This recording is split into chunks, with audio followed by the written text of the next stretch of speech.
Tu fais du flag, tu changes de direction comme un camion, fais cette séance pour une évolution.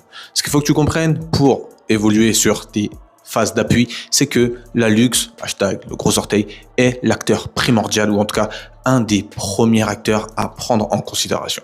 Ton gros orteil est capable de faire plusieurs choses: flexion, extension, adduction, abduction. Ok, pour la rotation, on cherchera à l'éviter dans un premier temps, ou en tout cas, c'est pas ce qu'on va prioriser.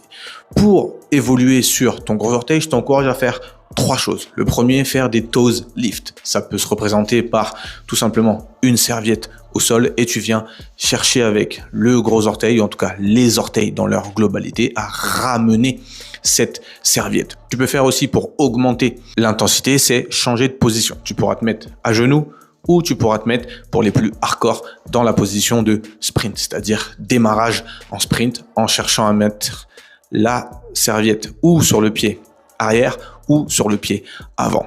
Tu m'en diras des nouvelles. Deuxième exercice, ce que tu veux augmenter aussi sur ton hallux, c'est la capacité de flexion et la capacité d'extension. Pour ça, ce qu'on veut, c'est le mettre en fin d'amplitude. Tu peux choisir un obstacle où tu vas chercher à seulement faire travailler le gros orteil, l'hallux, et tu vas chercher à appuyer dans un obstacle, faire de l'isométrie overcoming et chercher à décoller de ton obstacle. L'idée ici est de continuer à grinder un petit peu de capacité sur l'orteil en lui-même, parce que c'est lui le plus gros acteur. Tu devrais ressentir globalement de la tension au niveau du tendon d'Achille et jusqu'au haut du mollet. C'est le trajet de ton muscle, et tu pourrais éventuellement aussi avoir des sensations sur le dessus de la cheville quand tu es en extension. Troisième exercice, ce que tu peux faire, c'est faire du travail isométrique avec exclusivement ce muscle-là. Ça passe par premier niveau, tu te mets au sol, tu vas chercher à mettre le gros orteil simplement en contact avec le sol et tu vas chercher à soulever le poids du corps. Moi, je t'encourage à démarrer au sol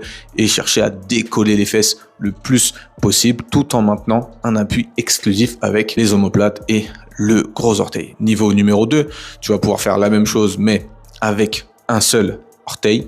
Niveau numéro 3, tu vas pouvoir surélever les orteils et avoir un travail exclusif sur la pousser dans le sol avec le gros orteil sur une certaine distance, et donc amener quelque chose de plus intense. On n'oublie pas, sois prêt, sois fort et abonne-toi.